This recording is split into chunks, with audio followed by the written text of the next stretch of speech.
Muy buenas noches, profesora, muy buenas noches, compañeros, todo aquel que pueda ver este video. Lo estamos haciendo de esta manera, de este formato, porque Google Meet, Zoom no me permitían grabar, no sé por qué. Vamos a hacer una breve exposición sobre el ensayo que estoy creando acerca de la relación que existe entre el libro de Spivak titulado Puede hablar el subalterno y el poema Etnografía de Leoncio Bueno. El título es Política, Animalización y Subalterno. Y vamos a empezar con el tema introduciendo un poco las ideas. Digamos que en la sociedad moderna en la que vivimos, el personaje reconocido como subalterno puede hablar, obviamente, no es que sea una persona muda o algo así, él puede hablar, pero su palabra no es considerada como válida o lo suficientemente pulida o inteligente para entrar dentro del discurso político. Generalmente esto se aplica a grupos pequeños, ¿no? Que a veces no son representados por ellos mismos frente a la sociedad, sino que necesita un tercero que hable por ellos. Entonces, esto es parte de la marginación, de la animalización, de la victimización. Entonces, en este caso, cuando la voz de este subalterno emerge, cuando la voz de este subalterno nace y se intenta hacer escuchar, es recibida como un rebuzno, por decirlo así, como un sonido de animal, un sonido que molesta el orden que ya ha sido establecido dentro de esta sociedad moderna, ¿no? Entonces, la voz de subalterno no es que no exista, sino que simplemente no es escuchada, no es válida, no es considerada válida, y podría ser comparado incluso con los sonidos que hace un animal, en este caso, cuando veamos más adelante la etnografía, con el rebuzno en sí, ¿no? Para Spivak hay que recordar que el subalterno no es exactamente el oprimido o el pobre o el marginado. Para Spivak el subalterno es todo aquel sujeto que está dentro, está tan inmerso en el orden hegemónico de la sociedad, está tan inmerso en esta lógica capitalista, está tan inmerso en eso que, que ya su voz no está considerada como un enunciado válido para entrar al discurso político, ¿no?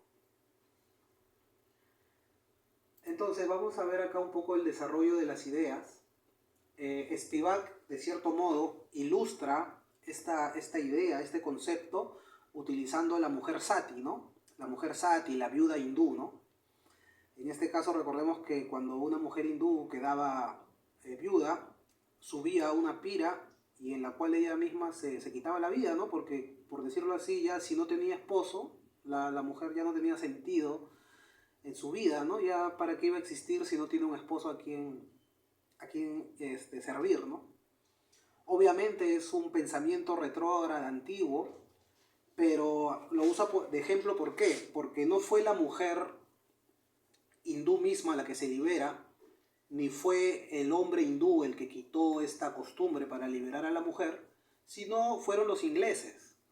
El hombre blanco hace abolición de esta costumbre, considerándola salvaje, obviamente, que obviamente nosotros también la consideraríamos el día de hoy, ¿no? Retrógrada, pero no fue la misma mujer la que se libera, ni fue el mismo hombre hindú el que libera a la mujer, sino es el hombre blanco el cual le da abolición a esta costumbre y demuestra una vez más que la mujer hindú, una subalterna, no tenía voz, porque es necesario que un tercero, considerado mejor posicionado dentro de la sociedad, sea el que pueda liberar a esa mujer, ¿no?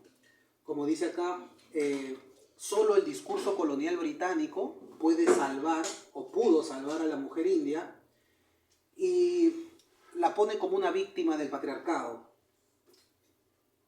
Y al ser estos colonizadores británicos los que liberan a esta mujer, le están quitando su voz, le están considerando como un ser que no se puede defender por sí solo y está siendo salvado, ¿no? por los nuevos colonizadores. Entonces, cuando el subalterno es representado por otros, ya sea grupos de ONGs o ya sea por otros intelectuales, ¿no? Simplemente su lugar de su posición, su voz, está siendo desplazada hacia la bestialidad o hacia el mundo de la victimización, ¿no?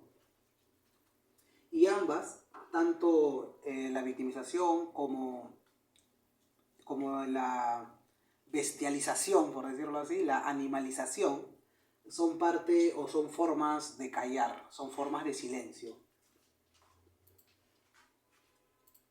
Pasando un poco al análisis del poema de etnografía, el yo poético no es simplemente un recurso estético, sino que viene a ser un recurso para poder dar más fuerza al concepto de silenciamiento en el que vive actualmente la mayoría de grupos humanos que están debajo de los primeros niveles sociales, por decirlo así, ¿no? Los que están más abajo de la pirámide social, los que están en las bases de la pirámide social, ellos son el subalterno, y de cierto modo Leoncio Bueno los animaliza su voz o animaliza al sujeto en su poema, no como recurso o figura estética, sino como una manera de darle fuerza a esta idea, ¿no? A esta idea de que el hombre actual no tiene una voz frente a la sociedad, su voz no es válida, su voz es escuchada como se escucha ladrar un perro o como se escucha cantar un ave, ¿no? Por otra parte, como dice Spivak, en el contexto que Spivak estudia, hablar no significa solamente hacer sonidos, sino ser aceptado como alguien que tiene algo que decir, algo que aportar a la sociedad actual o a las condiciones políticas en las que vivimos. Cuando alguien es tratado como un animal, no es simplemente una comparación, no es simplemente un símil, sino que es una forma de decir que esa persona no cuenta. Es una forma de decir que lo que tenga que esa persona que transmitir no es importante. De esa manera, ese sujeto ya no existe dentro del discurso real, ¿no? Ese sujeto ya no existe dentro del discurso político, dentro del discurso de la sociedad actual. Ese sujeto queda relegado, marginado.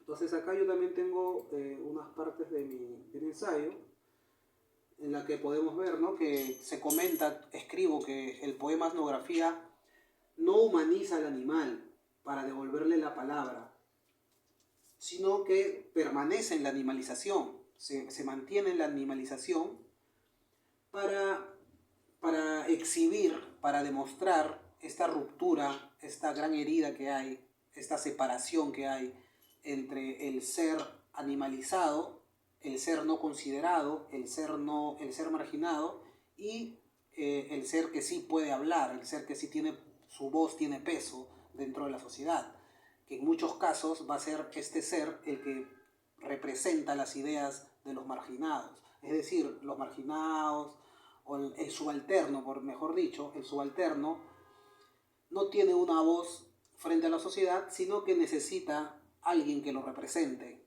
porque este subalterno no tiene la capacidad de poder emitir un juicio justo, o es considerado así, ¿no?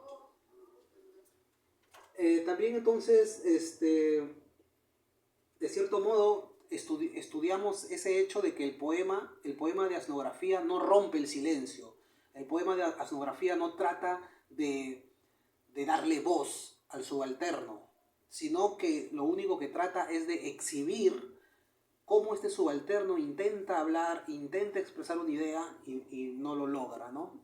Es más, por más que lo logre de manera correcta, a veces va a ser invalidado, va a ser minimizado, o su idea, su pensamiento no va a ser difundido, sobre todo, no va a ser difundido como sería difundida lo que pudiera decir otra persona con una con una posición política más elevada, ¿no? Por ejemplo, lo que dice un congresista, o lo que dice un senador, o lo que dice un intelectual, o lo que dice un presidente inclusive, ¿no? Es algo válido, algo que todos tienen que escuchar, es algo que es correcto desde que ya lo escuchas, algo que ya debe ser considerado como correcto e inteligente, mientras que el subalterno, por más que intente o por más que pueda expresar una idea clara, por más que pueda dar una buena solución a algo incluso, no va a ser escuchado porque no tiene la posición política dentro de la sociedad.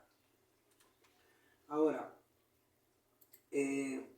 acá hemos hecho análisis del poema Etnografía, hemos hecho análisis de la propuesta de Estivá, y pasaremos a una conclusión, ¿no? Porque, de cierto modo, pueden haber próximas investigaciones, ¿no? Próximos estudios, que pueden fijarse como otros grupos que también han sido tratados como bestias, por decirlo así, como los pueblos indígenas o como los mismos pueblos hindús cuando fueron colonizados por los británicos, o grupos pequeños, ¿no? Como digamos los grupos de trans o los grupos afroperuanos, afroamericanos.